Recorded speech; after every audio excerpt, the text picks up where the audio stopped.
Sous les étoiles du festival. Le podcast de Jazz en Ville, produit par la ville de Vannes et présenté par Émilie Langlade.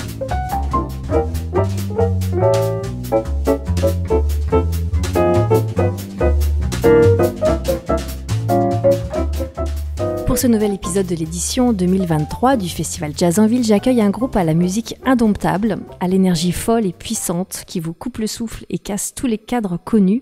Sarab est une formation de 6 musiciens de talent qui va à l'allure d'une comète dans un monde en fusion entre rock, jazz moderne et sonorités arabes. Et nous avons le très grand plaisir d'accueillir 2 d'entre vous, Clemens Arcan et Baptiste Ferrandis, respectivement au chant et à la guitare.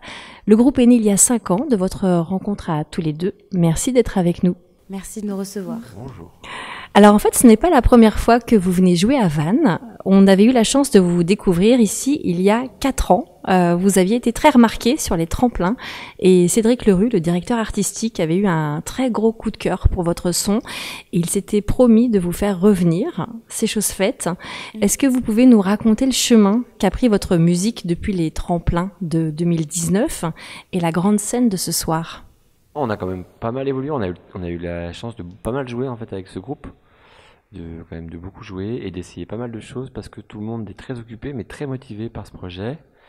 Et du coup cette aventure collective elle est pleine d'énergie et ça redescend pas trop et donc on essaye de garder ça à flot quoi et du coup je pense qu'on a fait un disque et un EP depuis. Donc ça fait quand même une bonne vingtaine de chansons peut-être en plus et plein de recherches et plein d'explorations. Donc on a découvert plein de nouvelles textures qu'on pouvait faire tous ensemble. On a découvert Enfin voilà, on a avancé quoi. Et on est encore en train de creuser, de chercher. Enfin, on n'est jamais arrivé quoi. Mais bon, oui c'est vrai que ce soir on joue sur la grande scène. Du coup ça fait bien plaisir quoi. Ça avance. Et vous avez l'impression que ça avance vite aussi votre aventure autour de Sarab ? J'ai l'impression qu'il y a une accélération depuis le début. Depuis en fait l'album Arwah Hurra qui est sorti en 2021, j'ai l'impression que c'est en train, j'allais dire exploser, mais pas exploser, mais qu'on voit que notre musique touche beaucoup plus et qu'elle touche plus de monde en fait. Mais oui, moi je suis assez étonnée de tout ce qu'on a fait et de ce que ça engendre et je suis assez heureuse aussi de tout ça. Et du coup jouer sur la grande scène de Jazz en Ville, c'est assez fou aussi, c'est magnifique. Alors on va revenir sur les fondements de votre musique aux multiples racines. Vous naviguez entre musique actuelle, tradition, patrimoine musicaux syriens, égyptiens et dans l'idée, vous décoiffez tout. Racontez-nous comment chacun de vous est venu dans ce groupe avec ses influences et ses envies. J'ai fait découvrir la musique arabe, une toute petite partie de la musique arabe à Baptiste et je crois que tu as vraiment beaucoup aimé. Non.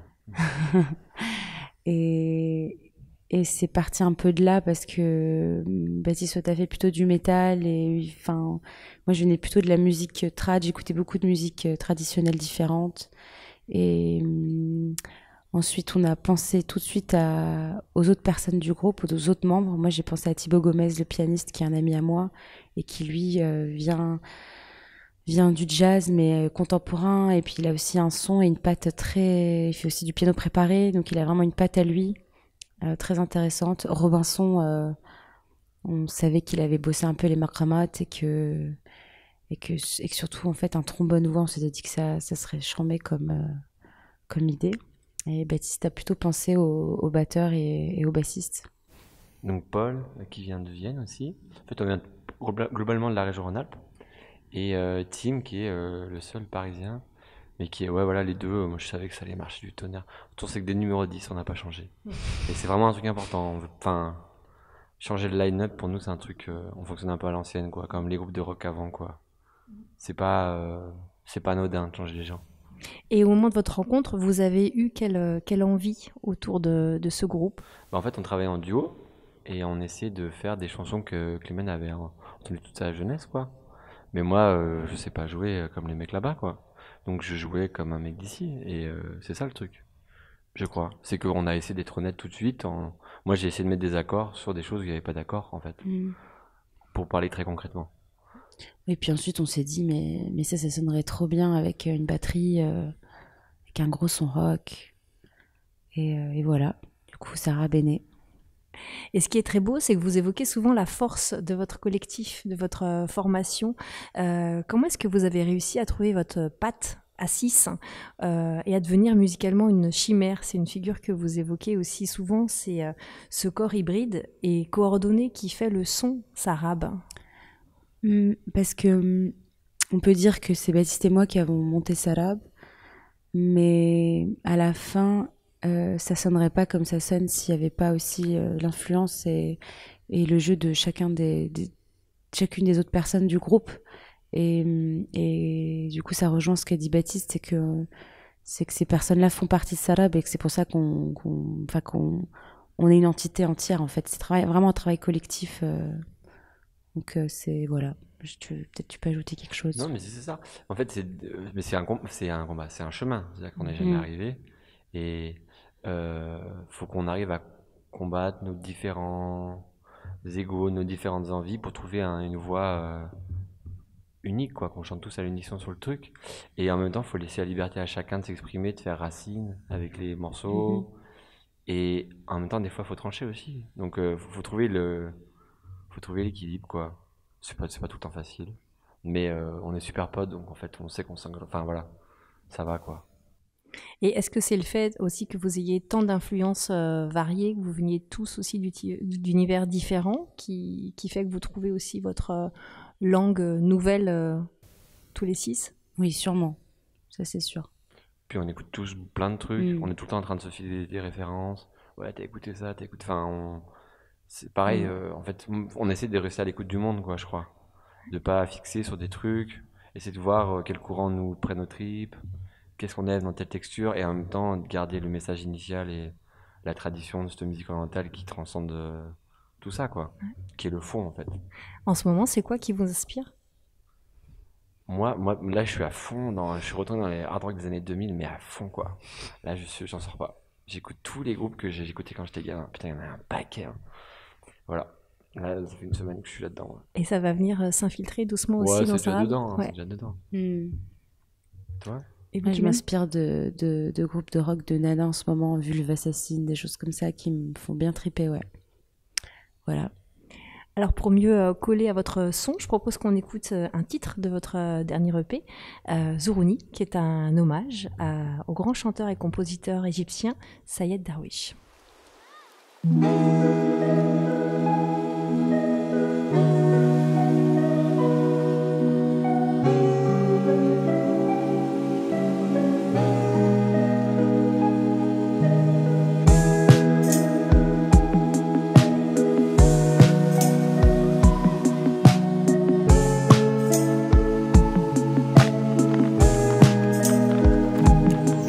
زوروني كل سنة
Tensuni,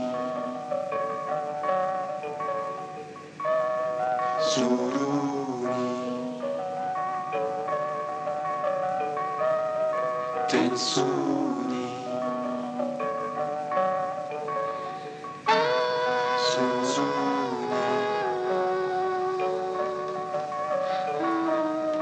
Tensuni.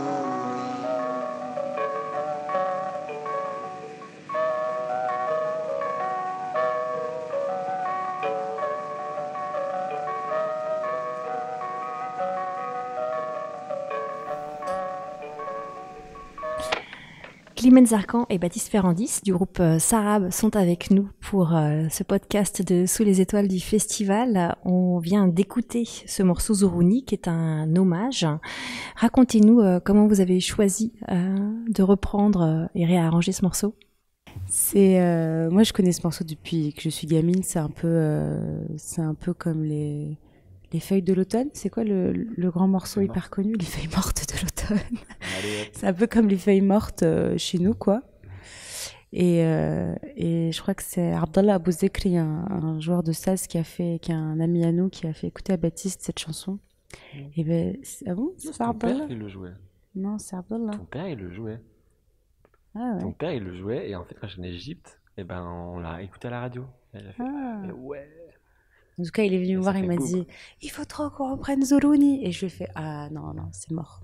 On va pas reprendre Zourouni, il est trop repris, il est trop repris. » Et du coup, on s'est dit, si on le reprend, faut vraiment qu'il y ait quelque chose de qui a jamais été fait. Parce que on l'a écouté 1000 fois, cette chanson. Et en fait, je suis bien contente qu'on l'ait reprise.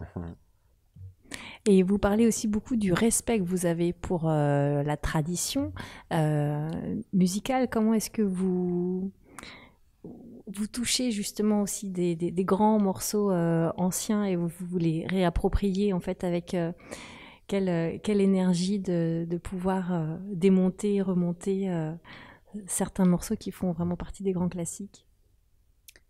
Comme Yalé, par exemple. Ouais, pas vraiment qui connaît, mais oui, c'est sûr que ça fait partie. On a repris un morceau de Kaltoum, ouais. l'astre de l'Orient. Et c'était un peu un challenge parce que pas grand monde reprend du Kaltoum, surtout avec le chant, parce que c'est une voix incroyable et que je ne chante pas comme Kaltoum et que personne ne chante comme Kaltoum, et c'est une voix qui a vraiment marqué l'histoire.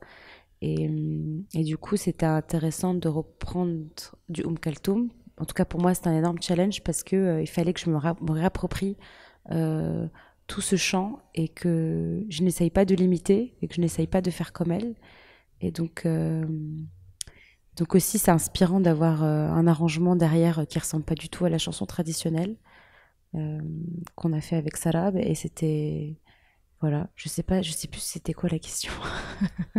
Si parfois vous avez peur aussi de toucher aux grands classiques. Ah oui, ah bah oui. Après, il y a surtout les questions de... Tu vois, on va se poser beaucoup la question de se réapproprier les choses. Est-ce que culturellement on peut le faire? Pourquoi on le fait? Et en fait, ça soulève plein de trucs, quoi. Alors, pourquoi vous le faites? Ben, moi, j'en sais rien, toujours, hein. Mais je creuse, hein. Mais parce que ça nous prend en trip, quoi. C'est parce qu'en fait, c'est vraiment, c'est viscéral, quoi, je pense. Mais ouais, de se poser la question, de reprendre ces trucs-là, tu vois. Moi, c'est pas dans mon histoire du tout. C'est plutôt ça, où je trouve, enfin, en tout cas, pour ma part, où ça pose question. Mais bon, après, quand tu vois la réaction des jeunes de notre génération qui ont grandi au Moyen-Orient, tu sais que c'est gagné. Enfin, voilà, ça leur plaît, donc c'est ok, je pense. C'est ça le truc. Climène, c'est important justement aussi de faire vivre cette tradition dans la modernité et sur un avenir, de l'ouvrir sur un futur. Vous êtes des passeurs en fait de temps là dans la musique que vous êtes en train de composer. Oui, je pense que c'est important de faire passer cette musique et de la faire découvrir aussi. Et pour moi, j'ai l'impression que c'est aussi une manière de me rattacher aussi à mes origines et tout ça. Vous êtes d'origine syrienne? Oui, je suis franco-syrienne et en fait, je me rends compte que je me rends compte que il y a beaucoup de personnes qui sont comme moi, qui sont biculturelles ou qui sont exilées ou qui sont, et en fait, qui se rattachent à la musique ou à ces choses-là qui nous rappellent notre enfance, qui nous rappellent ce qu'on a vécu, et, et toutes des ambiances de soirée, de musique et tout. Donc, en fait, moi, ça me touche beaucoup de reprendre des vieilles chansons, même si au début j'étais un peu réticente pour les raisons qu'a évoqué Baptiste, de à quel point on est légitime de reprendre, à quel point on est légitime de. Et je pense que tant qu'on le fait avec, enfin j'espère, mais tant qu'on le fait avec d'une manière, comment dire, j'ai perdu mes mots, mais Vous le faites avec beaucoup de netteté, beaucoup de cœur, oui, beaucoup de sincérité et voilà, d'authenticité. En fait, voilà, c'est aussi c'est ça. votre identité. Merci. J'ai plus de mots. Voilà, donc je pense que tant qu'on le fait avec des choses honnêtes et sincères, j'ai l'impression que c'est ce qui est le plus important. On va aussi parler des textes que vous composez. Vous évoquez l'amour, l'exil, la Palestine et la liberté, par exemple, aussi le féminisme, et cela tout en poésie et fureur depuis les rythmiques des langues arabes et françaises. Comment est-ce que vous choisissez vos thèmes et aussi vos engagements? Je pense qu'on les choisit, en tout cas pour ma part, j'ai pu choisir des thèmes en fonction de ce que je vivais en fait. Du coup, c'était pas vraiment des thèmes, c'était du vécu. Et, et après, Baptiste aussi, il a choisi enfin, il a écrit des textes, on a écrit ensemble des textes, et sur des choses qui te touchent toi aussi. Donc c'est vraiment en tout cas moi en tant que nana, avec dans un groupe de 5 mecs, c'était important pour moi d'évoquer un peu aussi des fois ce déséquilibre qu'il y a pu y avoir, et qui est normal en fait parce que éducation, parce que tout ça, enfin on connaît.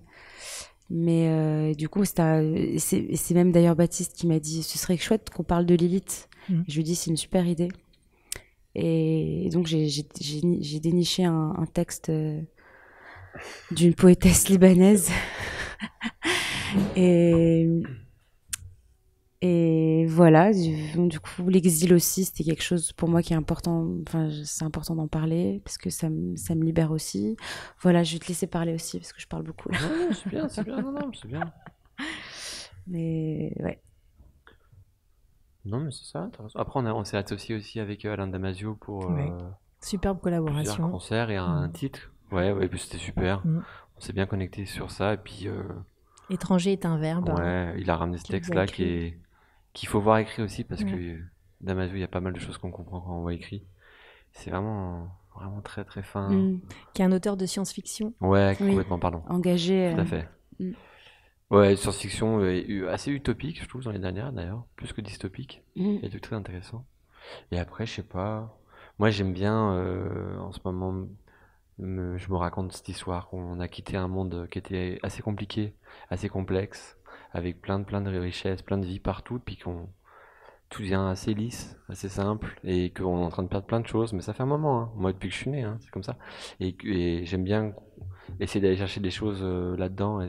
Et cette musique-là, moi, la première fois qu'elle m'a fait écouter Sabri Moudalal, Climène, j'ai vraiment ressenti ça. C'est-à-dire que c'est une musique complexe, qui prend du temps à écouter, où il y a, pour moi, il y a du sacré dedans. Il y a une réflexion spirituelle, sacrée, voilà. Et c'est intelligent, c'est intellectuel, c'est tout ce qu'on veut. Et ça, moi, c'est un truc qui, pour nourrir notre fond, je crois que c'est vraiment un truc auquel je fais très attention. Voilà. Ce que j'adore, c'est que votre musique nous surprend. Aussi bien qu'elle nous entraîne aussi dans un tourbillon inconnu, comme dans une transe très puissante, et on perd le contrôle, on part ailleurs, tout en traversant des mondes nouveaux. Comment est-ce que vous cultivez cette énergie qui nous emmène si loin? Je sais pas, il y a un truc assez incroyable sur scène en fait, quand on se met à jouer et qu'on est là et qu'on est ensemble. Et moi, j'utilise un peu ma colère, mes émotions, des choses qui m'aident à transcender ce que je chante, enfin, pour moi en tout cas, et à être vraiment dedans. Et après c'est aussi justement, c'est ces liens aussi humains qu'on a entre nous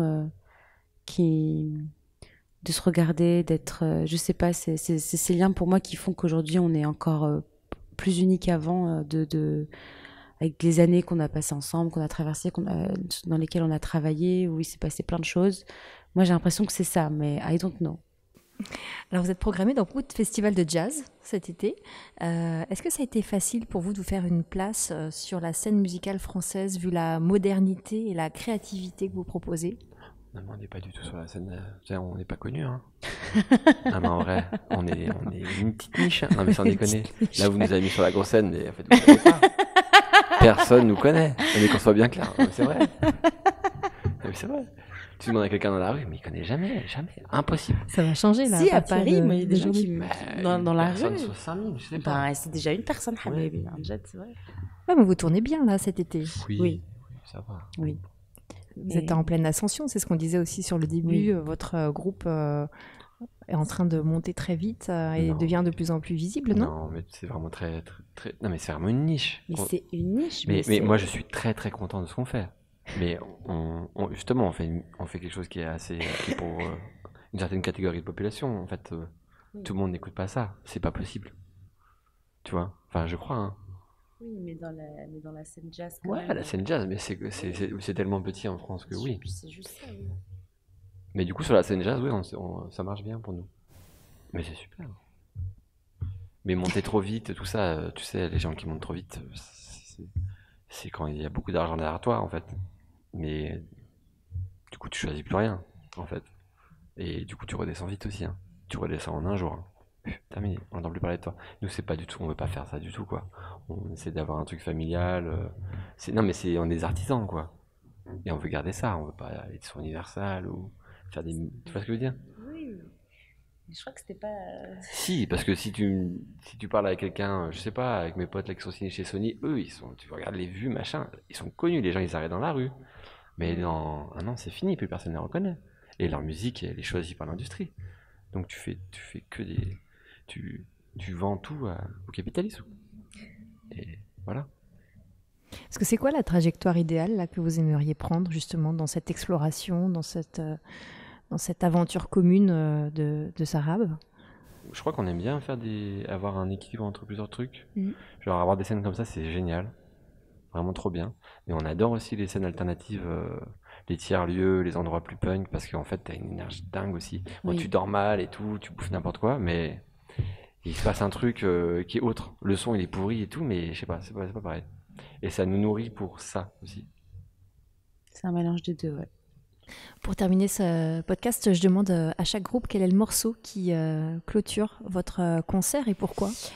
On hésite entre deux et l'un d'entre eux c'est Arwah Harra qui veut dire âme libre en arabe et c'est le titre de notre second album et dedans on parle d'exil et on parle un peu de mélancolie, un peu de tristesse et du fait que c'est difficile de voir son pays à feu et à sang et d'être un peu immobile et d'être un peu impuissant face à tout ce qui se passe. Voilà. Donc c'est un morceau assez phare de Sarab et qui est l'une des premières compositions qu'on a faites. Et si c'est l'autre, c'est lequel? Zolouni. C'est la reprise de Saïd Darwish. Du coup, Saïd Darwish, c'est un compositeur égyptien très très connu qui a fait plein de choses. Et là, ça dit les paroles, c'est reviens me voir chaque année. Parce que ce serait dommage si tu viens pas quand même. Visite-moi au moins une fois par an. Ce serait dommage que tu ne viennes plus me voir. Donc on aime bien faire la petite blague et dire à tout le monde venez nous revoir en concert une fois par an. Voilà.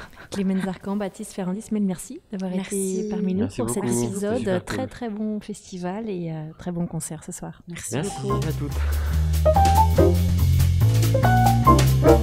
Sous les étoiles du festival est un podcast produit par la ville de Vannes. Prise de son Maya Martinez et Thomas Déhou. Retrouvez toutes les informations sur le site du festival Jazz en Ville, www.festivaljazzanville.fr.